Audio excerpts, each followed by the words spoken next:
Welcome back to the Norse BenchWarmers Podcast. I am your host, Colton Smith, here joined by producer Josh Northcutt, co-host Ben Miller, and director Garrett Jordan. Fellas, we are back for some college football picks. Just did an interview with Dizzy Payton this morning. Yeah. Outstanding interview. Love the guy. And excited for you all to see that. But how was your guys' weekend? Pretty productive, I guess. Worked, obviously, Friday and Saturday night, but then went to the Bengals game yesterday, so it was a win. So it's a good weekend. Yeah, Friday night went to a high school football game. It was a really good one. It was McNick.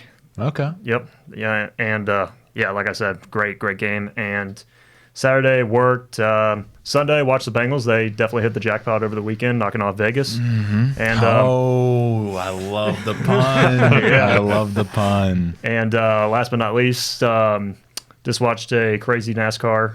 Or, well, I wouldn't say crazy, though, but an interesting Martinsville race. It was entertaining. Yeah, for sure. Very entertaining. Yeah. For sure. But we'll talk about the NASCAR and all that. We'll talk about NFL here tomorrow. So, let's go ahead and get right into it. For me, since nobody ever asked, I went to a concert. Went to a Don Toliver concert. If you guys know who that is or have heard of it, I highly recommend going to see him. It's a really just an awesome show. If you just like cool shows, they had they had the spear, and they had dirt bikes go in the spear, and they drove around like in circles on the spear. It was insane, absolutely insane. So, 10 out of 10 concert.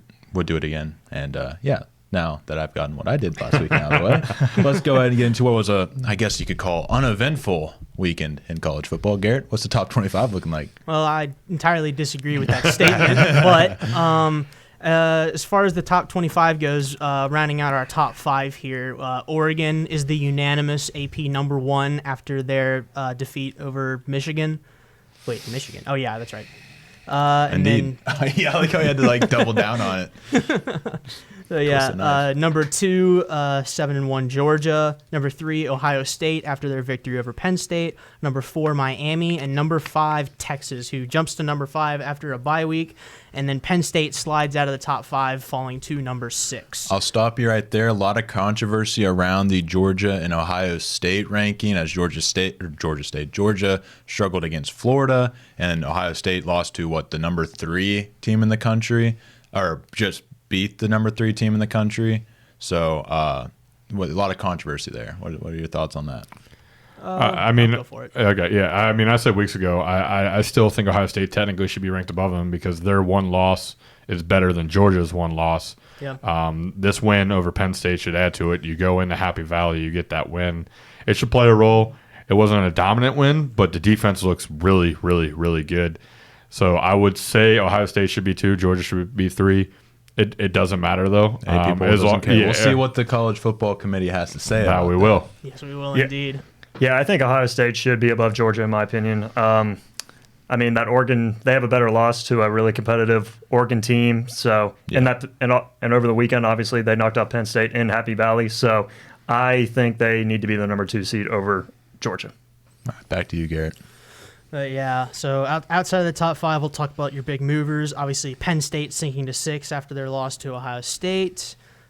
Indiana jumps 5 spots after their slacking of Michigan State, but I think that's more so because of all of the teams ahead of them that lost. Mm-hmm. As far as some of those other teams that lost in that 9 to 11 range, Texas A&M falling to South Carolina at home in a really ugly loss for them, which just proves that you just need a week to prepare for Marcel Reed, and then LSU's loss was a fluke. Actually, you know what? I'm going to cut you off ahead of time. Okay, I'm looking at these rankings as well. I did not get a look at them yesterday, so I'm buying in or soaking in today. LSU being ahead of Texas A&M is not okay. That's crazy. It's crazy. They played head-to-head. Why is head-to-head? Why is it so hard for these people to understand when you make rankings? The head-to-head matchup should matter if the records are the same. Is it just based off of votes? Yeah, so it's just 7. They don't care what the order is. It's just based off of who votes and what. What's crazy is the points aren't even close. It's LSU has 707 points and A&M has 662. But they played head-to-head and they have the same dang record. Yeah, it got solved on the field. Okay, Garrett, go ahead. I don't know. I think there's an argument because of course you do. No, let me freaking explain. Holy shit. No. So I think what they're looking at here is South Carolina between these two teams. Both of these teams have played South Carolina. LSU beat South Carolina in an overtime win, and Texas A&M lost to South Carolina in a really bad loss. Same sort of similarly to what Texas A&M did with LSU, and South Carolina just kind of flip-flopped. So I think they're looking at that South Carolina game and sort of figuring out where to go with that from there. But Garrett, when will you let me finish? Will you let me finish? For the love of God. Oh, no. I understand. They have the head-to-head win. I agree with you. I think Texas A&M should be ranked over. I think they should just flip-flop. I think LSU should be 15 and Texas A&M should be 14. But I don't disagree with LSU being just one position over Texas A&M. Okay, so can I then throw this out here? If Ole Miss beats Georgia this weekend, Ole Miss's win is better than LSU. So does that go out the window? And Ole Miss automatically gets to jump LSU despite that loss in Happy Valley? Because that's, what the voters are telling me right now. It'll depend on what the other games do, or what happens with the other games coming up. Because LSU has a big game against Alabama. I think if LSU beats Alabama, I think they'll be over Ole Miss. But the Georgia win would be better in my opinion. Yeah, but now we're just talking about speculation, and you could go anywhere with speculation. So. All right, Garrett, go ahead and finish up the top 25. All right, rounding out the top 25. So another team in that gaggle at the top on that bubble playoff team that lost. Iowa State suffering an ugly loss to Texas Tech. Last second loss to Texas Tech. That's tough. Clemson falling to Louisville in a game that Josh predicted. This is sort of what I'm going to echo what Josh has said. This was a Clemson game kind of thing. Josh says there's always Clemson. Yep, there's always one game that Clemson kind of just falls apart in, and it looks like this was that game. Let's see, Kansas State also falling pretty far after losing to Houston, which I think was a surprise to a lot of people because this is not a good Houston team. So I don't know what happened there with Kansas State. But as far as who's moving in and moving out. Vanderbilt moves back in after their victory over Auburn to number 24. Louisville, after their upset over Clemson, moves back into the 25 spot. Illinois moving out after their defeat to Minnesota, and Missouri falling out after a bye week because, frankly, they probably don't belong there. But that's your top 25. The one team you did not mention, I don't think, and I getting caught up in the conversation, SMU also jumped up 7 spots to number 13. A very impressive game. Pitt fell as well. And sneaking in there right now, the team to watch, 12th ranked Boise State. Yes. They're getting there to that Big 12 matchup line where does a G5 jump the Big 12 and get that bye? It could happen. It's floating. So. Very well happen. I hope.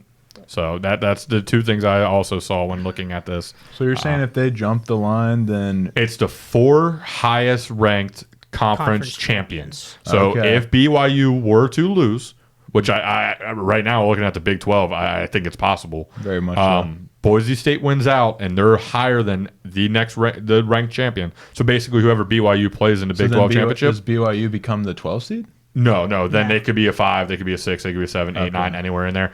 The talk has always been that the G5 is going to be the 12 seed, but I think this Boise State team is going to get enough respect. I don't think that they're guaranteed lock for the 5-12 matchup.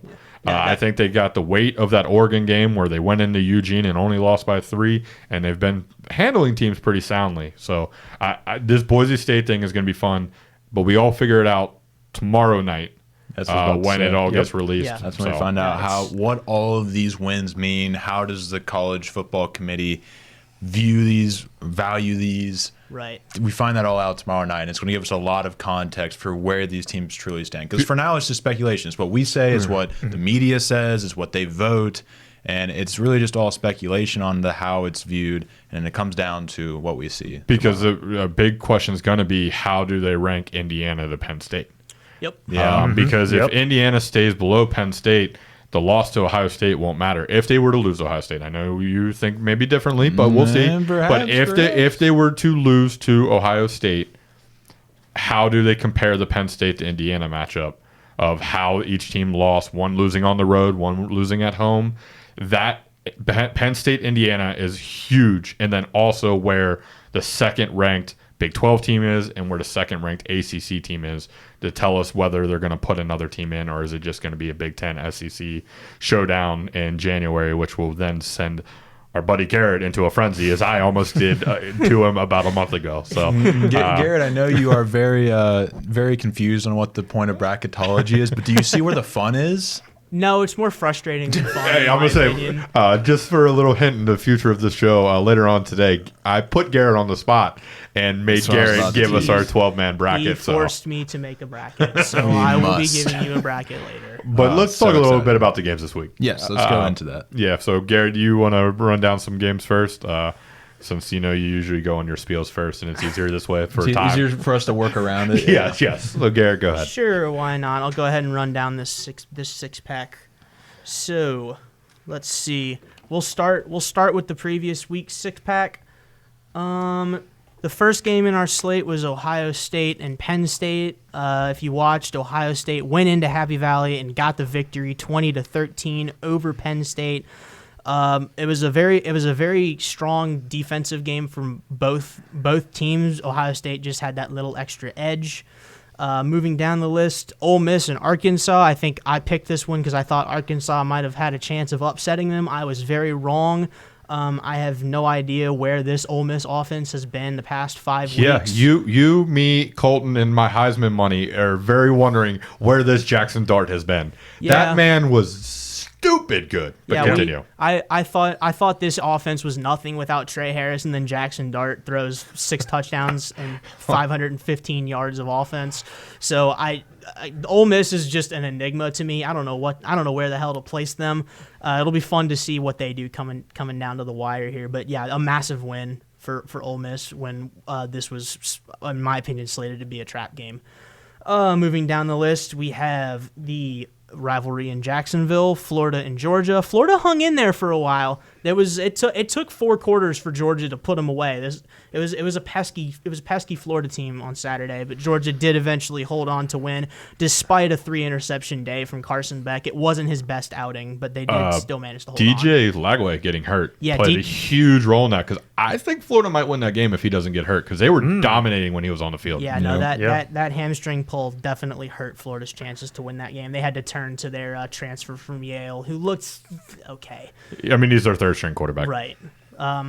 But yeah, I guess we're all hoping that DJ Lagway is going to be okay, because he's going to be an integral part of this Florida team down the line. Or, if he wants to go to Ann Arbor or anything like that. If he wants to transfer, sure. If he wants to transfer, why not? 4th game on the slate, my Washington Huskies took care of business against USC. 26-21 was the final score there. I'll be honest, I wasn't watching this game because I was tuned into the Georgia-Florida game. But looking at the stats, it looks like that this was another one of those very pedestrian football games in a way, and it was just kind of like an average team facing an average team, and one of the average teams ended up being slightly better. And the final game on our 6-pack slate, Pitt at SMU, which I was expecting to be a bit closer, a bit more of an offensive shootout, but SMU's defense decided to show up big time in the first half. The score at halftime for this game was 31-3 SMU over Pitt. So Pitt's offense just did not show up in this game. I believe Eli Holstein might have been benched in this game too, which that's a blow to this Pitt fan base as well. But this is overall a very impressive win by SMU, and that's our 6-pack minus our Hail Mary picks. I figure we start talking obviously the big game, Ohio State, Penn State. Yeah. Not sure if any of y'all watched it or whatnot. I watched the beginning. Yeah. Okay, I watched a little bit. Penn State just gave them that game. Yeah. They were playing like absolute cowards. And well, first and foremost, Ohio State gave them the game off the bat. Yeah. 10-0 right off the bat for Penn State. And then, like you said, Penn State just said, oh, this is kind of cool, but here, you can have it back. I mean, it was James Franklin is Marvin Lewis. I mean, I made the comparison on Saturday because I know Garrett said it's a tragedy what he's doing to Penn State. I can't go that far. But because, I mean, he does have like 6-10 game wins. But he is basically what everybody was saying that Harbaugh was before, last year and never win the national championship. But all year I've been saying, like, this is that statement game. In the early predictions, I said, hey, Penn State can go do this. Now, obviously, all are being banged up. Probably maybe played a role in it. But if you force 3 turnovers, I want to say, in that game, you throw at least one yourself inside the red zone off a beautiful interception by Ohio State. But Penn State gave them that game. They played like cowards. The whole definition of trying not to lose is how they played is exactly Penn State. And James Franklin and Penn State need to go their separate ways, and they need to bring somebody in there with some fire. I'd go as far as saying you bring home a guy who knows how to put up 50 points on Big Ten offenses. Kurt Singetti is from the Pennsylvania area. Penn State, you see what he's doing at Indiana. Maybe you want to see it a little bit more, but there's got to be someone out there to bring some fire and light to Penn State and take them up another level, because they're 1-11, I believe now, versus Ohio State, and they haven't beat a top 5 team since I was in high school. I believe is 2000. I want to say it's 2006 or 16. I'm messing up. It's either 6 or 16. But yeah, that's how long it's been. It's bad there, and it's time to move on for sure. I want to piggyback off of that. Looking at James Franklin's record at Penn State, I disagree with your take earlier. When you're the coach at Penn State, you're expected to win big games. Every other team in the Big 12 is bottom feeder except Big 10. Big 10. I meant to say You're Big good. 10. You're good. Every team in the Big 10 is bottom feeder to Penn State except maybe Wisconsin, Ohio State, and Michigan. You have to beat Ohio State and Michigan. Those are your 2 big games. James Franklin cannot do that. I'm looking at a stat right here. Against the top 5 competition in his 11 years, James Franklin is 1-13. Against top 10, Franklin is 3-18. Top 25 teams, he's 13-27. He doesn't even have a winning record against top 25 teams, period. And it's not even close to a 500 record against top 25 teams. This man cannot show up in the big games, and he needs to leave Penn State. I mean, he's running this program into the ground. I don't care how many 10-win seasons you have. You're beating bottom feeders to get 10 wins. You have to win the big games, and he doesn't do it. The only counter I would put on that is that, 10-win seasons, Purdue would dream of a 10-win season. That's still impressive, regardless of what you are, what you do in big games. It is impressive, but when you have the pedigree that Penn State does, you're used to 10-win seasons. When you're at Penn State and you're coaching Penn State, you're expected to win the big games, and James Franklin doesn't, and he should have been fired a long time ago. I mean, there's a lot of people in Happy Valley who agree with you. So, I mean, I'm probably not more than not. Ben, is there a game you would like to talk about? Yeah, just real quick. I got a quick comment on. Of course, I'm sorry. I apologize. No, you're good. So, I agree. I feel like James Franklin and Penn State, they need to go their separate ways. I mean, you heard the frustration from the student section. They were all chanting, "Fire Franklin," but Yeah. Sorry. No, that's good. This guy cannot show up in big games, especially against Ohio State and Michigan. And if you're the head coach at Penn State, you're expected to compete for national championships. And during Franklin's time, he hasn't proved that. So at the end of the year, Franklin needs to go. I'm going to say they have the best record in college football since the playoff era started without a playoff appearance. Yep. Really? And it's like Emmanuel Echo kept talking about it on his show. It's lowering the bar for Penn State, and they still can't reach that bar. Yeah. It was like, here's only 2 games. Okay, no. Or 2 teams, sorry. Okay, now here's 4. Okay, no. Okay, we now have 12. And, I mean, they're a slip up away. If they lose any of these last 3 games, which I don't think they do, but if they were to lose any of these last 3 games, they're out. Yep. Yeah. But Ben, what game you got for us to talk about? Yeah, so I got the Miami Duke game with Miami winning 53-31. But the beginning of this, up until the third quarter though, this game it was a little interesting. I mean, Duke had a 28-17 lead in the third. Cam Ward, as always, was outstanding with 400 passing yards and 5 touchdowns. But this is the thing I like about watching Miami this year. When they're down, they do not panic. I mean, we obviously saw it against Virginia Tech. We saw them against California, that massive comeback that they had. Overall, this team has a great never give up attitude. And when Cam Ward's down, he doesn't panic at all. He stays confident, and he's proven why he can be a Heisman candidate.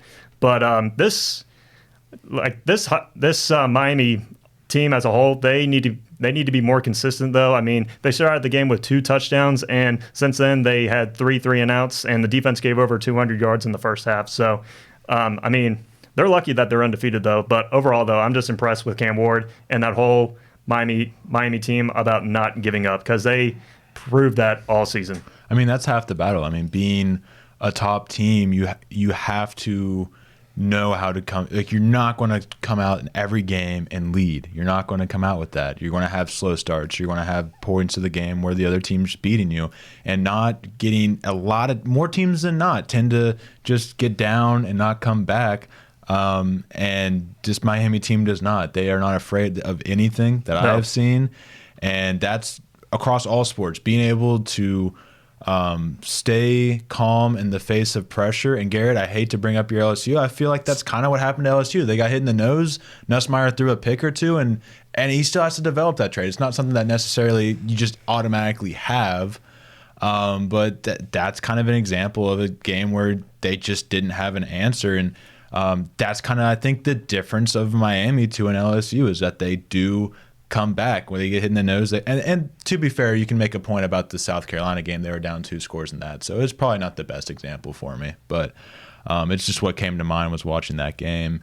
But, yeah, Miami, great team. Yeah. And, yeah, if Cam Ward wins out, he's not my Heisman, but he's probably the Heisman winner. It's hard to argue that. Travis Hunter would like to talk about that conversation. Dylan Gabriel going undefeated. Genti's out, bro. I'm telling you. Shut up, dude. I'm telling you right now. Shut up. What do you do? Only ran for what, 150? No, come on. He's still I'm telling you right now, he will get the invite to New York as a friendly, but he will not as a diversity as of right now, he will. I mean, in terms of positions, y'all know what I mean. As of right now, though, he will not be a top 3 voter. You have 2 teams undefeated right now, so the quarterbacks will get those votes, and then you got a guy who's literally playing both sides of the ball he's arguably the best wide receiver and best cornerback in college football. Dude, what he's doing is unbelievable. However, time will tell. There's still a month to go. Never know. A slip up here, slip up there. Genty breaks a record. Things could happen. It's just not right. Yeah, I know. It just truly isn't right. I know, man. I get it. It's not, but it's unfortunately college football in 2024. Nobody cherishes and nobody appreciates the running back. It happens in the NFL right now because the MVP should go to a running back there, but it's not going to. Garrett, we're going to throw it back your way for maybe a game or 2 that you got. A game or 2? Oh, boy. Okay, go ahead. Give me a game or 2, please. A game or 2. You're going to make me narrow it down. Yes, Garrett, because the show's only 45 minutes. All right, we already talked about it a little bit, so I won't go into detail. Iowa State suffering that ugly loss to Texas Tech, scoring on a last-second rushing touchdown to upset them. That really hurts Iowa State's playoff hopes because now there is no room for error. They have to win out. If they lose any other game, they're out of the playoffs. So that's a tough loss for that team to take. I'll touch on South Carolina and Texas A&M. Again, this is what happens when South Carolina gets a week to prepare for Marcel Reed as opposed to when he just gets inserted into the game midway through it. South Carolina came out and were prepared for the running threat that Marcel Reed presented. They held him to just 46 yards on the ground, and Lenora Sellers balled out for them as their quarterback. So this was a big win for this South Carolina program. We'll gloss over the Louisville upset of Clemson. Again, this is just Clemsoning, like Josh says. Illinois losing to Minnesota was a bit of a surprise to me. I know I picked this as my Hail Mary pick because I didn't see what Vegas saw in that. I guess Vegas was right. So what do you know about that? Yeah, well, you don't build those big shiny buildings not being right. Yeah, no. Minnesota's defense kept Luke Altmaier in check. He only threw for 226 yards and a touchdown, which isn't a bad stat line necessarily, but he did lose 2 fumbles, and he was sacked 4 times, and Minnesota's defense came up with 8 tackles for losses. So this defense is really what took Minnesota over the edge on this game. Virginia Tech losing in a tough one to Syracuse in overtime. I know that really hurts that team because they were looking to be like a spoiler team. It'll be interesting next week. They play Miami next week, correct? Who's that? I'm sorry. Virginia Tech? No, they play Clemson. Clemson, that's right. I knew it was one of those 2. Yeah. Virginia Tech plays Clemson next week, hoping to play spoiler to them. Virginia Tech was down Kyron Jones and their starting running back this week, so hopefully they'll get him back. They'll get them back next week for that Clemson game. And then the last one I want to talk about really briefly, Baylor and TCU. These 2 teams always have electric matchups whenever they meet, and this one was no different. Took Baylor a walk-off field goal to win this game, 36 47-34. So that's a nice win for Dave Aranda's program. This is a team who's didn't have too high hopes this season, but to get a win like that is impressive nonetheless. And that's all I got. How are we doing on time, producer? I didn't keep track of that today, so that's going to be hopefully We're right at about the 30-minute mark. 30 All minutes. right, So, yeah, that's exactly the time to go into our six-pack. So any last thoughts before we get to I that? do want to say one thing. Army remained undefeated, 23 victory. Also, And Also. without their starting quarterback that they knew about all week long and failed to tell us until 5 minutes before kickoff. How dare Not they. angry Wow. about that How at dare all. they? How dare they? How dare they? I do want to say, as of today, Army is now the only team that has not trailed in a game in FBS. Yeah, well, that's because they Indiana haven't. finally trailed. Indiana lost that this past weekend, so Army now sits alone. That's because they haven't played Navy yet. It's okay. It's coming. Don't you worry. Hey, Garrett. What? Or, not Garrett. Sorry, Josh. Army doesn't care about your sports bets. That you don't do. Yeah, I don't do that. So let's go. Definitely not. Let's go into this week's six-pack, and it's a good slate. Yeah, it's a We pretty kind of solid talked about it. Garrett got us a nice group of 5 here of matchups. So, Colton, you want to go ahead and start them? Yep, go right ahead here with the 3:30 game is where we're starting at here. ABC, SEC on ABC, still weird. Number 2, Georgia. At number 16, Ole Miss. This is an interesting matchup. Georgia, we just watched have a struggle fest against Florida, but they did blow the doors off of them in the second half. Number 16, Ole Miss the offense has looked very stagnant ever since that Kentucky loss. But it looked good last week without Trey, right? Trey wasn't playing. So He was out. the offense found a way to, and Jackson Dart found a way to kind of go back to the offense we expected them to see last week. This is an interesting matchup. I want to hear what you guys think. It's plain and simple. You I've said rode the train all year long. I'm not giving up, baby. One time for me, Lane. Woo, woo. Give me Ole Miss. Yeah, I mean, overall, this is going to be a great matchup. But I feel like this game is more important to Ole Miss. I mean, their college football playoffs are on the line. It's true. They still have a chance if they win this game. Yeah, definitely. So, I mean, obviously a great offensive performance by Jackson Dart in that offense last week against Arkansas. They're going up against a really tough Georgia defense. So I'm with Josh. I'm riding the Lane train. Whoop, whoop. Give me There it is. the Rebels in Oxford. All right, Garrett, what do you got? This to me is a tale of two quarterbacks. This is going to be a coin flip for both. You're going to get a good Carson Beck. You're going to get a bad Carson Beck. You're Yeah. going to get a good Jackson Dart. You're going to get a bad Jackson Dart. Here's my theory. Jackson Dart just threw for 500 yards this past week. I don't think he has another one of those in him. I say Jackson Dart reverts to bad Jackson Dart here, and I think Georgia gets out of Oxford with a win. Well, thank you for keep saving the graphic because I'll I'm save the going graphic. Lane train. Whoop, whoop. Oh my gosh, that was loud. I apologize. I'll have to turn that down in post. I will refrain from yelling in my mic that loud. Let's move on down to number 19, Clemson at Virginia Tech. That's another 3:30 game on ESPN. We talked about this game a little earlier. And I'm a little indifferent. I think Clemson, though, coming off a loss, is definitely looking to bounce back. We saw they bounced back after losing to Georgia. I don't think it'll be easy, but give me Clemson. Yeah, I'm going with Clemson too. I mean, after that defeat against Louisville, though, I feel like the offense will come back and be better, and they're going to be motivated. So give me Clemson.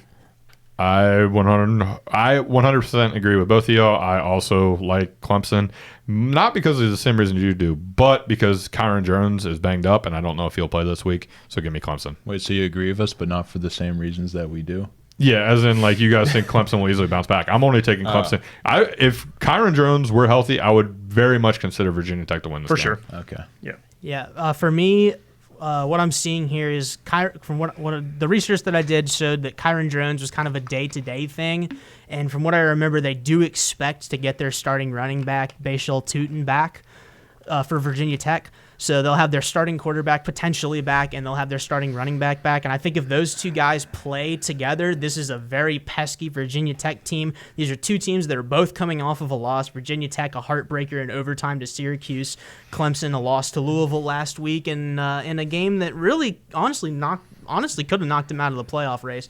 So this is a big game for Clemson. I don't care though. I think the Virginia Tech Hokies are going to pull off the upset and knock Clemson out of the playoff for good. Give me the Hokies over the Tigers. All right, saving the graphic again. Garrett might go 6-0 this week. Next up, we have Colorado before 10 a.m. or 10 p.m. What the heck? Yeah. Number 21 Colorado at Texas Tech, 4 p.m. on Fox. Give me the Buffs. I was going to say this. So the Buffs now basically control their own fate. They went out. There's a very good chance they make that Big 12 championship. I don't know the tiebreaker rule between them and Iowa State. However, I think there's a loss on Iowa State's schedule coming up. Go Bearcats. That being said, though, we're talking Colorado, Texas Tech. Texas Tech's hopes of winning the Big 12 championship is also technically not gone because they have 2 losses. You beat Colorado this week, and then you'll have a tiebreaker over Iowa State if Iowa State were to lose. I'm taking the Buffs. I'm taking the Buffs, though. I think the talent is too much, too well. Travis Hunter adds to what is possibly going to be one of the most historic Heisman Trophy runs we've seen. Yeah, I'm going Buffs in this one. I feel like Shedeur and Travis Hunter, that pass game is going to be the difference. So give me the Buffs over Texas Tech. What you got, Garrett? Yeah, this is another game that I really like for all the reasons Josh mentioned. This game right here, while it may not seem like much, this is to keep your playoff hopes alive and keep your Big 12 title chances alive as well. Texas Tech coming off of that big upset over ISU, Colorado coming off of a big win over Cincinnati. Colorado ranked, Texas Tech not ranked, but receiving votes. This Texas Tech team is pesky. Baron Morton has thrown for 2,300 yards and 19 touchdowns, just a little bit under the stat line of Shedeur Sanders. Taj Brooks, their star running back out at Texas Tech, is putting up electric numbers already, 1,000 yards and 10 touchdowns on the season. He was a key instrument in their upset over ISU last week. That being said, I don't think this Texas Tech team can hang with the explosiveness of Colorado, but I expect Texas Tech to play this game close. I have this being like a 1-touchdown game that Colorado wins, but I think the Colorado offense, and more specifically Travis Hunter, is just too explosive for this Texas Tech team to contain. And I want to reiterate something. You mentioned this being one of those under-the-radar type games that is going to get eyes because it's Colorado and everybody's watching Neon, but the 12-man or team playoff, this is what it was all about. Yeah. It's giving you that chance to slip up once and make this game where Colorado, Texas Tech doesn't mean anything a year ago, right, let alone a decade ago.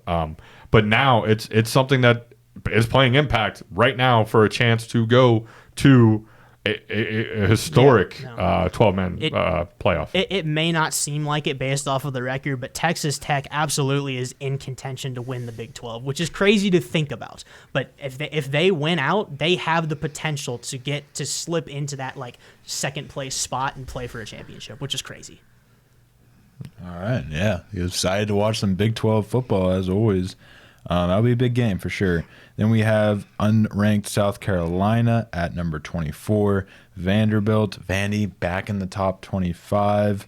That kicks off at 4:15 on SEC Network. A lot of games in that like 3:30 to 4 range this week, so I have to make sure we're watching at that time. Multi-view going. Yeah, get that YouTube TV multi-view going. Yeah, I'm to the point of the season where I'm so far behind that I'm just picking who I want to win. We completely reset due to me hitting the Hail Mary last week. We're actually reset. We're going to reset. I would have loved that information beforehand. Josh has quite a sizable lead, so I don't think anybody's catching him. I literally said before the show, but it's fine. I heard you say that, but I didn't think you actually meant... No, we'll reset. I heard you say like... what you said, but I didn't take that as, we're resetting this week. No, I will let this last month finish as a reset. I took the championship clearly overall. You sure continuing to hit my Hail Mary play. So we will reset. So again, like I said, South Carolina, Vandy. Don't pick with your heart, pick with your head. Who you got? Vandy!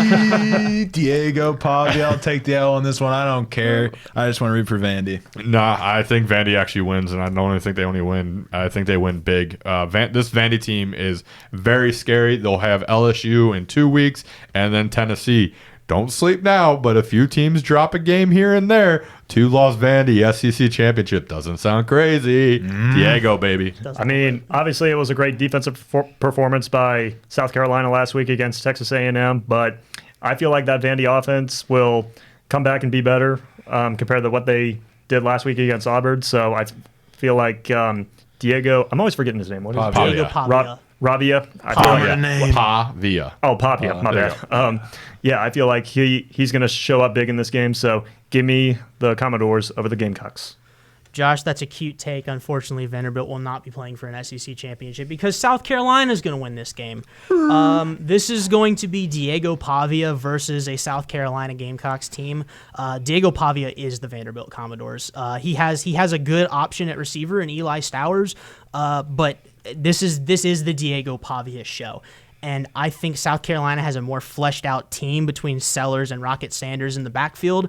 And I think that defense will be able to hold Pavia despite what you guys think. So I have South Carolina going into Nashville and winning and dashing Vanderbilt's hopes, as sad as that sounds. You suck. I know I suck. No, that's probably a fair take. But And here we go. Favorite game to talk about. we should do the Hail Mary pick first. Big What do you think game. about You know what? Yeah, let's go ahead and go. Let's just skip this game. We Yeah. don't wanna do Oh, that. yeah. You know what? Actually, Garrett, we'll even let you open the. Go ahead and just talk. Oh Yeah, my well, gosh. You take the way. Go We'll ahead. work I get around to you, Garrett. start? Yep. Yeah, just go ahead, work- buddy. we'll just Oh work my around you. goodness! Talk about one of the best matchups in college football. I mean, we're talking Alabama and LSU, two SEC powerhouses. Whenever I won't say whenever these teams play, but these teams always have incredible hype going into these games. These two teams absolutely hate each other. They're playing at 7:30 p.m. in Death Valley. Always one of my favorite time slots to watch a football game. Alabama ranked 11, LSU ranked 14. Both teams are 6-2. LSU only has one loss in conference as opposed to two, but I believe that's because they've had their second bye already. This is going to be a game that decides your playoff hopes. Both of these teams are still technically in contention for the SEC. I'm not sure about Alabama with those two losses, but either way, both of these teams are fighting for their college football playoff hopes. 7:30 p.m. in Death Valley on a Saturday night is always going to be electric when Alabama and LSU meet up. I have the edge here. Of course, I can't pick Bama, right? I have to pick LSU. Come on, I guys. was say for the brand, you can't do it. I can't pick Alabama. My DNA won't let me. My hope is that this defense will be able to shut the running game down and contain Jalen Milroe, because I think that'll be the key. If Alabama is going to beat us, it's going to be because Jalen Milroe beats us with his legs, not his arm. So contain Jalen Milroe, and you have a good shot at winning this game, especially when you've got Nuss back there. We just have to make sure Nuss doesn't make any poor decisions with the football. But I think last week against Texas A&M, I think he learned that lesson and is going to rethink some of his throwing decisions. But yeah, I've got LSU, and this one can't roll with the tide. All right, what you got, Ben? All right, so I'm going with LSU in this one. I'm with Garrett. I feel like Garrett Nussmeier will bounce back after throwing 3 picks, and that defense will pressure Jalen Milroe. So I feel like the LSU Tigers college football playoff chances are still alive. So give me the Tigers in Baton Rouge over Alabama. So we all know the rule. I pick LSU, they lose. I don't pick LSU, they win. Could I really do that to you again, Garrett? Could I really put that in the universe? He has that power. I'm taking the team with the better coach. Give me Alabama. Wow. That's not true. That's a the bold statement. The better coach statement. That's Yeah. a very No, okay. I mean, What? the hold- coach did lead Washington to the What CFP. what makes you say that DeBoer's a better coach than Kelly? It's really just biased. I'm He still a was little bit biased. hurt on Brian Kelly leaving UC the way he did as a bitter UC fan Yeah, during that time.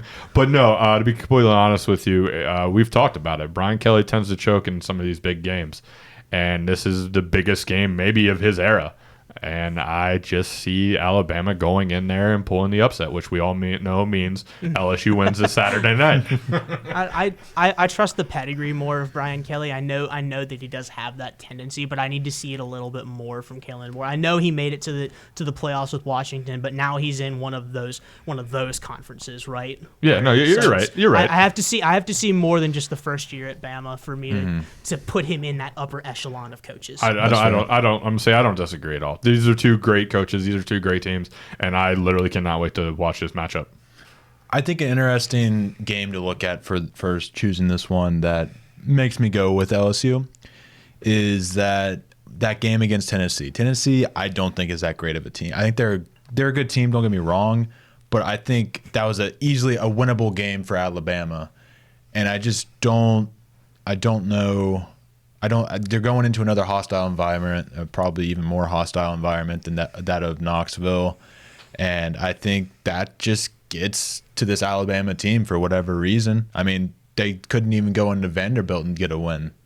So great Vanderbilt team, not belittling that, but yeah, give me the tags.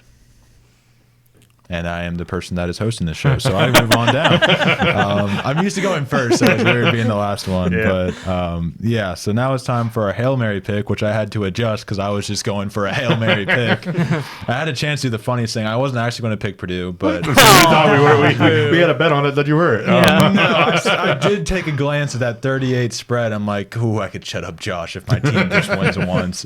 But no, we're not beating Ohio State.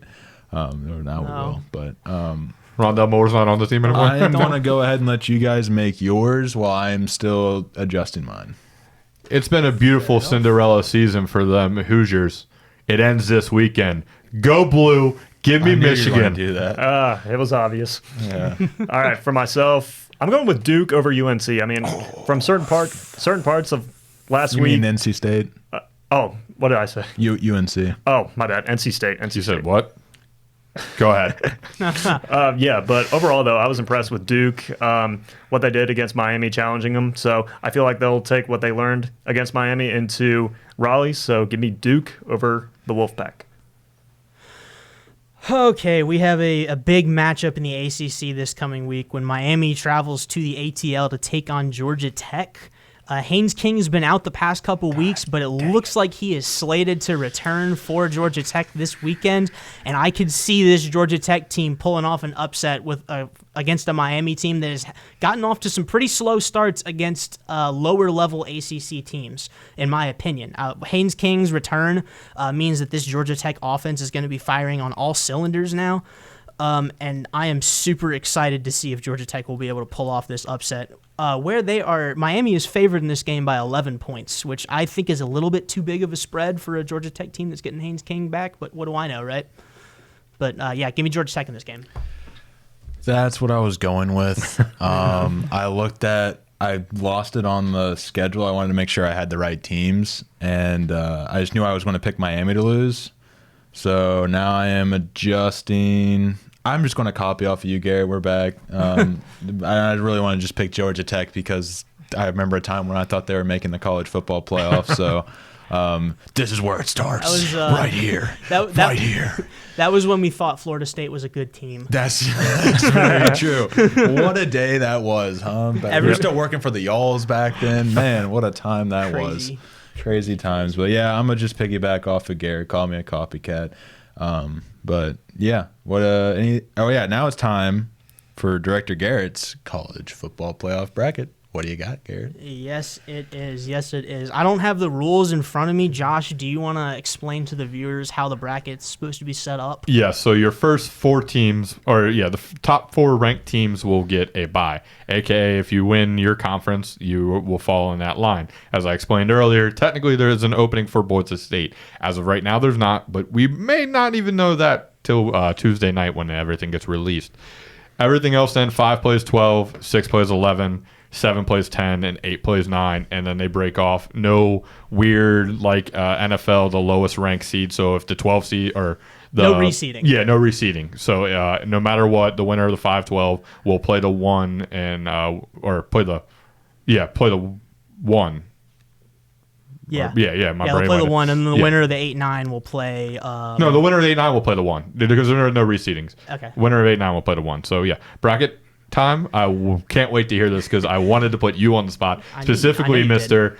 I'm not going to put that many SEC, AC, or Big Ten teams in, but right now I think you will. So let's hear it. Yeah, it's looking like that might be the case. I know that you wanted to do this to me because I made the big stink about speculation earlier in the year. Y'all, you have no idea. I know you've been plotting this for a I thought he while. was going to clock me. Yeah, I know you've been. I was wondering if I was going to have to break up a fight. When I know when they you've had that been conversation. plotting this for a while, so I'll entertain you. Okay. All right, so my first 4 teams that will be receiving a bye, I think number 1, unanimous, the overall pick there as of today is Oregon. Yes. Oregon should be your number 1 seed. Number 2, I do have Georgia at number 2. They are the next highest conference. What would be conference champion, in my opinion. The SEC is a little messy right now because we don't have anybody undefeated in SEC play, but Georgia right now is at the top of the SEC standings. So as if it were to end today, Georgia would get that number 2 seed, in my opinion. I was kind of flip-flopping between placing them at number 2 and number 3 with Miami, but I think even with that loss, I think Georgia's strength of schedule outweighs Miami's.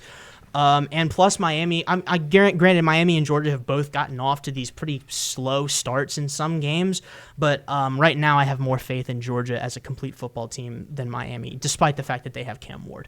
And then the final bye spot right now is going to number 4 BYU as the highest ranked team in the Big 12. So BYU, as it stands today, gets a first round bye. Now we move into the really fun part, which is the seeding. And whenever the college football playoff releases their rankings, they always do it different than the AP. It's not just we take the top 12 AP teams. There's sometimes a little bit of reshuffling. So I think we'll see a little bit of reshuffling based on some strength of schedules and win-loss records. So for me right now, my number 5 seed is Ohio State. I think they are the best team. They're the best team in the Big 12 behind Oregon, and they are the first. Actually, no, hold on. We'll hold that thought for a second. Ohio State, as of right now, has the best record in the Big 10 outside of Oregon. Obviously, that 1-point loss to Oregon, their only loss. So I have them as the number 5 seed playing the number 12 seeded SMU Mustangs. I think the SMU Mustangs are a team that a lot of people are overlooking. I mean, this is an 8-1 team whose only loss is a 3-point loss to BYU, and they have consistently put up over 30 points in every single game except the loss to BYU and their first game against Nevada. So that was when Preston Stone was starting. So now that Keon Jennings has started, they have not had a game outside of that BYU team where they've scored under 30 points. So this team has a very high-powered offense, and I think they can hang with just about anybody. So I think they sneak in at that number 12 spot. Moving down the matchups, I have my number 6 team being Texas, and they will be playing number 11 Boise State, who would get that group of 5 win. I think Boise State will get the ranking spot over SMU because of that record, and that 3-point loss to the number 1 team in the country, I think looks really good on that record, despite them being a group of 5 team as opposed to SMU in the ACC. So I think Boise State gets that number 11 Genty seed. for Heisman. You said what? Genty for Heisman. Oh, okay. Just want to throw that out there. All right. No, I agree with you. Spreading my propaganda. All right. Next matchup, I have number 7 Penn State. I think this is a matchup that we're all going to really enjoy. Number 7 Penn State versus number 10 Alabama. So Penn State gets a home game against Alabama.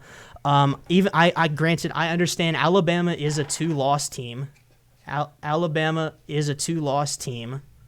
But their two losses are kind of an ugly loss to a very pesky Vanderbilt team, and then a loss to a Tennessee team that is also in contention for this college football playoff. So I think they are probably the best 2-loss team in the country, so I have Alabama sliding into that 10 spot, and also because of their pedigree of them being Alabama, I think they'll get those spots over Boise and SMU, which is why I chose that. And then my number 8 and number 9 matchup, I have Tennessee at the number 8 seed hosting number 9 Indiana. This Indiana team is undefeated, 9-0. The only problem is that they really haven't played any super big competition. They have 2 weeks from now, they have a big matchup with Ohio State, actually that's 3 weeks from now, 3 weeks from now, they have a big matchup with Ohio State. This Saturday, they play Michigan, so I think over the coming 3 weeks, we'll see what this Indiana program is really made of, but they are 9-0, one of the few undefeated teams left, so we have to reward them for being 9-0. So there's my rankings. So 1 seed Oregon, 2 seed Georgia, 3 seed Miami, 4 seed BYU, 5 seed Ohio State hosting 12 seed SMU, 6 seed Texas hosting 11 seed Boise State, 7 seed Penn State hosting 10 seed Alabama, and 8 seed Tennessee hosting 9 seed Indiana, with your first 2 out being number 13 Iowa State and number 14 Notre Dame. I'm not gonna lie, I like this. I'm actually very proud of you. Let me explain. You kept your bias out of it. I was waiting to hear LSU when you talked about Bama. Colton over here was very confused, but I want to reiterate, Colton, this was as if the season ended now. That's what I realized. Okay, so next week he'll have a different thing if LSU beats Alabama. Right. I did ask him, as of now, if he was in that room, how would he rank them? What I want to know is, why is Notre Dame getting left out? You're holding that much of a loss to an NIU team? Because, I mean, I'm not disagreeing with what you have right now, but why would Tennessee get in, I guess, over... Actually, you said you had Iowa State as your 13th seed, right? Yes. So you even got Iowa State ahead. So you take the loss to Texas Tech and a loss to... who did Tennessee lose to? Arkansas. Tennessee lost to Arkansas? Yes. Tennessee lost to Arkansas. Okay. Indeed, they did. Okay, so those losses, I guess, are better than you know what? Actually, I got nothing to argue. Garrett, you did a great job. I can't believe I just did that. This is the sole reason I left Notre Dame off this list is because of that loss to NIU. I mean, you look at all of the other one-loss teams, the teams that they lose to, right? The teams that they have that loss to are either also ranked in my college football playoff, or they were a pesky team that had a positive win-loss differential. That loss to Illinois, this Northern Illinois team currently is 9th in the MAC and has a 500 record. That is an ugly loss for this Notre Dame team, and I think the committee will take that into effect when they look at their strength of schedule and they compare that to other teams' strength of schedules. This is a loss that if Notre Dame wins this game and they're undefeated, yes, I would put Notre Dame in this. I would put Notre Dame in here probably as an 11 or 10 seed over SMU. But this loss to Northern Illinois is so ugly that I think it knocks them out. And I think it's an uglier loss than what Iowa State took to Texas Tech, because Texas Tech is a 6-3 team that is fighting for a chance to play in a conference championship, and Northern Illinois is currently in the mix at the bottom for the MAC. So that's why I have Iowa State over Notre Dame, and that's why I have Notre Dame out ultimately. Yeah, my 2 quarrels were I forgot that Oregon's in the Big Ten, so I was like, wait, why isn't Ohio State in the top 4? Yeah. And then I was thinking like more future wise, not what it is right now. So I literally wrote down LSU on this piece of paper, and I was going to show that, and then I remembered that you were just doing it for this. I didn't. It was tough for me to put Alabama in. I'm sure. Because it was tough to me to put Alabama in because there are, I think, 3 other now 2-loss SEC teams that I think all have a shot at getting in there. We just won't know until they play each other in November. So you can almost just consider that Alabama spot as whatever SEC team ends up being 2 wins or 2 losses. Pretty much, yeah. That's I have it. I have that third. Like right now, the 2 SEC teams that I have, or I guess 3 SEC teams that I have getting in right now, are Georgia, Texas, and Tennessee, because they're all 7-1. They all only have 1 loss compared to the other SEC teams. Alabama, in my opinion, is probably the best of the 2-loss SEC teams. They have the 2 strongest losses, I'd say. So that's why I have them in. But again, going down the road and going through the month of November, when all these 6-2, 7-2 SEC teams play each other that are in contention for the college football playoff, that last SEC team that gets in, or maybe not get in, depending on if they do end up cannibalizing themselves, that will determine where Alabama, LSU, Texas A&M, and Ole Miss all fall. Yeah, I'm going to say, I think as we wrap this up, just Alabama, LSU, losers out. Of course, that'll solve that problem. But the chaos is going to be if the lane train does beat Georgia, and then next week Georgia beats Tennessee, and it becomes, I'm telling you, it becomes chaos. And I'll be like, one time I always joked, I'm like, I would love to be a fly in the room or on the wall, blah, blah, blah. No, I need cameras in that room when they're trying to decide who gets ranked where, because head-to-head's going to have to matter. They say it matters, so that's going to be, you said it, if the SEC cannibalizes itself, it'd be such a shame. No, Man, I hate to see that. Oh, no. That'd be such a shame. Bollocks. I'd hate to see that. Just listen to this, right? I'm looking at the conference standings for the SEC. So Georgia leads it with 5-1. Texas A&M is next at 5-1. Tennessee 4-1. Texas 3-1. LSU 3-1. Vanderbilt 3-2. Ole Miss 3-2. Alabama 3-2. Maybe outside of Vanderbilt, all of those teams I just mentioned, their playoff hopes are alive. You watch. Okay, well, let me say it right now. If Vanderbilt were to beat LSU, that would be possibly 2 losses to LSU. LSU's out the door, and then they beat Tennessee, and that's a good win. I'm telling you, it's not a long shot. They could still technically go to the SEC championship. Are they going to? No, they're not. And I agree. And that's why I included them in that list. I said they are my most likely team to not. They're my first team to fall out of that gaggle of 6 or 7 teams that still have a chance to win. Yeah, and what's fun is we talk about all this, and then a month from now, it's going to be Georgia, Texas too. Yeah, exactly. And let's end on that note. And let's just end on that painful note. I hate ESPN. I love ESPN. I work for ESPN. Never mind. I just should not have said that. Whoopsie. I just hate the SEC. Oh, God. Here we go. And thank you all for listening. Be sure to follow us on Twitter. Be sure to hit that subscribe button. The Twitter at Norse BenchWarmers Pod. Hit the subscribe button. We're looking at the 50 subscribers. Once we get to 50 subs, we'll be giving away a $50 Fanatics gift card. So be sure to subscribe in order to be in that. And if it's above 50, you never know. Still, you can be a part of it. It's all good. And so outside of that, thank you all for coming on the show. Thank you, Garrett, for all you do over there in the director's chair. And thank you, Bill and NK Media Services, for making this show better each and every week. And we'll see you guys in the next one. Peace.